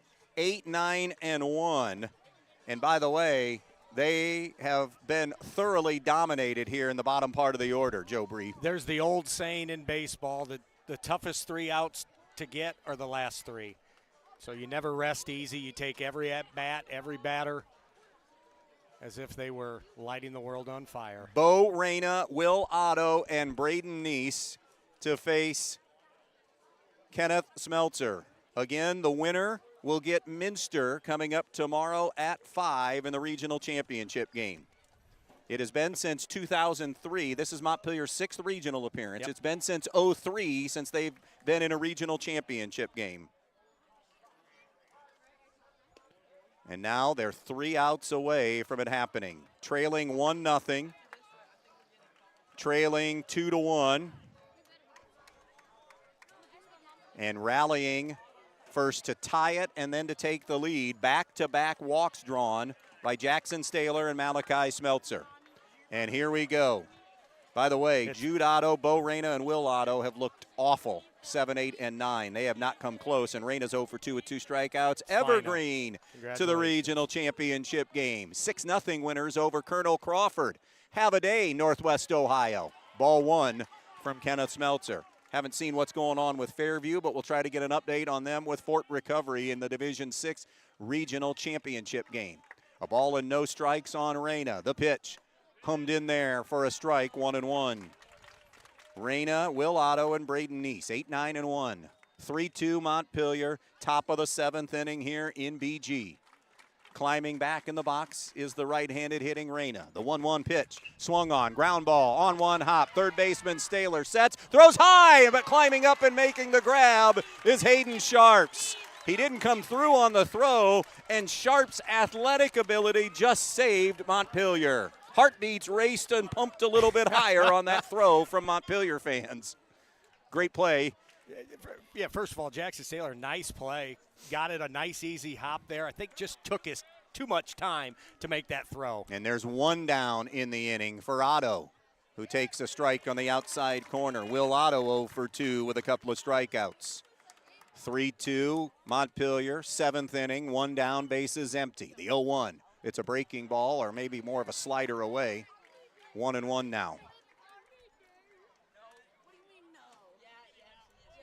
1-1 on Will Otto, the third baseman. The 1-1 from Smeltzer. Fastball in on the hands. 2-1 now. Montpelier, a run in the third and 2 in the sixth. Miller City, a run in the second and a run in the sixth. The 2-1 pitch swung on, fouled off the mask of home plate umpire Bruce Durnwell, and it's now 2-2. Cooley will go out and let Durnwell kind of gather himself. You get those fouls off the mask, those will rattle some cages. Yeah. Got a final? Or no, not yet. Nope. Still 5-1 was last score reported. Late in the game, though, at least the sixth inning, I think. Inning, yep. Fairview, first time in the regionals since 08, trying to cash in there. They would go to the Final Four if they're able to hold on and beat Fort Recovery today. 2-2 on Will Otto. The 2-2, cold strike 3. 2 down in the inning. Last chance for Miller City in the form of the dangerous Braden Neese. And again, great pitching, Kenneth Smeltzer, mixing pitches, mixing locations. It was a beautiful pitch. Neese 1 for 3 with a single, represents the last chance literally here for the Wildcats, trailing 3-2. First base side of the rubber. Rocking, dealing, the pitch, swung on, hit toward right center field. It will drop for a base hit. Cut off by Fiddler in center field. The 21st out, always the most difficult one, and Miller City will get the tying run aboard. Now, interesting call here for Dusty Peaster. You have broken the school record for stolen bases. Your number one base stealing guy is at first. Yep. You do have a good guy that handles the bat. I mean, not for a bunting situation, but if you want to move him. Swung on, hit the opposite way. That's going to be dumped into left field for a base hit. Malachi Smeltzer cuts it off. Neese and Wenzinger back-to-back singles, and it's Brendan Barlagi coming up now. Barlagi is 0 for 2, was hit by a pitch. He has a homer and 39 runs driven in on the year. 456 average, 2 out, 2 on. Montpelier nursing a 3-2 lead in the 7th. Smeltzer climbs back on the rubber from the stretch. Righty-righty matchup. Has his pitch now from Cooley. He'll straighten. And now we'll step off the rubber. Neese, remember, great speed at second. Wenzinger's at first, also runs well. Listen, there's no doubt a ball hitting on the ground to the outfield. Swung on, and it's a swing and a miss. It gets away from Cooley. Throw down to third, and everybody's safe. A little bit of a hitch in Neese taking off, like maybe he thought it was a foul tip, but it wasn't. And now the tying run for Miller City is 90 feet away. Smeltzer will go back to the windup. 0-1 the count on Barlagi. Montpelier 3, Miller City 2. 2 down in the inning. The 0-1 pitch swung on and lifted foul and out of play. It's now 0-2 on Barlagi. Montpelier a strike away from the Elite Eight. Miller City a strike away from elimination in Acme Baseball. 0-2 on Barlagi. The junior Smeltzer pumps, fires, sails one high. Good spot at 0-2. Yeah, it's a really good miss there. Elevate the fastball, change the eye level. 1-2 now on Barlagi. What a classic matchup here. The 1-2 pitch from Smeltzer. Swung on and hammered, but foul. down the third base line. He turned on it just a touch too soon, and will do it again at 1-2. Collective breaths can exhale now for Montpelier. Do you run the risk of throwing off speed here or just stay hard? 1-2 it remains. Smeltzer to Barlagi. The pitch. Called strike 3. Ball game. How about that? Montpelier goes to the Elite Eight. The comeback kids for a second straight game. Holy cow. They are down 1-0 and 2-1. Rally to tie it, rally to get the lead, and then back-to-back singles from Miller City. And oh, by the way, you punch out your best player for Miller City in Barlagi to end the game. Heck of a baseball game. Kenneth Smeltzer digs deep and gets the big-time punch-out and an elimination strikeout as Montpelier will march on to the regional final tomorrow afternoon. No runs, 2 hits, 2 men left in the inning. Final score from Carter Park in Bowling Green. Montpelier wins it by the final of 3-2. Joe Bree can tell us the final. I'll go through hitting numbers if you go through the Kenneth Smeltzer numbers now on the afternoon, as he gets a complete game victory here for Montpelier, and they go to the regional final for the first time since 2003. Final lines for Kenneth Smeltzer: 7 innings, complete game, 7 hits, 2 runs, none earned, 0 walks, and 10 strikeouts. So outstanding performance. The 10Ks are fantastic, but I think also that 0 in the walks category, he hit 1 batter and that was it. And the 1 hit batsman, which have been some trouble points for Kenneth this season and through his career. Yeah. And he really, and I think another big key, bottom of the lineup, Montpelier, better than the bottom of the lineup, Miller City. And then another factor, when the game was on the line and the bases were loaded, great at-bats by Jackson Staler and Malachi Smeltzer to draw walks to tie the game and end up winning the game for Montpelier in the 6th. I think we talked about it in the 5th or 6th inning about the resilience of this group. Think about the situation where your head coach is on the sidelines. It's a new voice down at third base. You have to deal with that coming into, the first couple days this week in practice and whatnot. These kids have just found a way to win. They compete. I just couldn't be happier for that group of kids and the program and the community of Montpelier. Fantastic showing today by the Locomotives. And we get so proud. We get Elite 8 baseball coming up tomorrow afternoon here at 5 o'clock in this one, as 20-5 Montpelier will take on Minster. And now you get your shot at the team that everybody thought was going to be the team in this particular regional. You get your money shot tomorrow against Minster, who had to fight back today themselves. A great comeback win for them in winning 9-8 over New Regal. And we thought coming into this was Minster's regional to win it. And again, we're basing that off of just records and common opponents and this and that. But I truly believe this. Any one of these 4 teams is good enough to get to the state semifinals. I've said it for weeks with Montpelier. I had a conversation last week with Jason Brown at the district final day. I said, Montpelier is good enough to get there.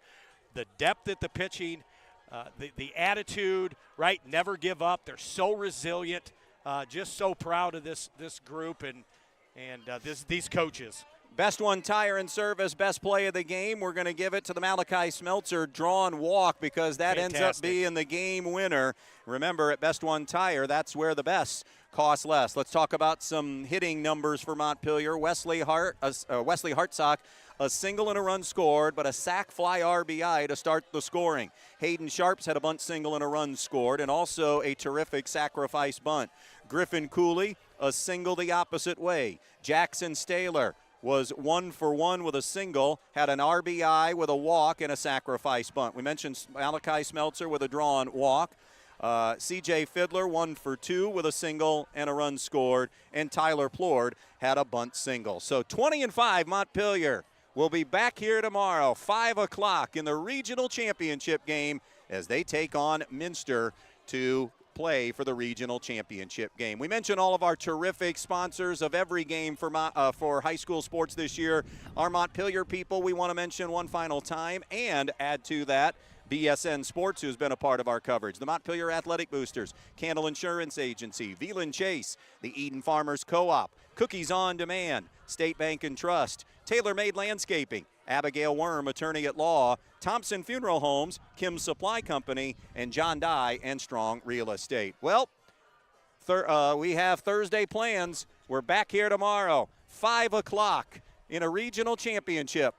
Montpelier and Minster. We sure hope that you can spend part of your Thursday with us tomorrow in this regional final. Congratulations to Montpelier as they win it today, 3-2 over Miller City. Thanks to, again, Chris Malenga and everybody at BryanSports.com. We'll be back here again tomorrow, youtube.com/BryanSports. So long, everybody.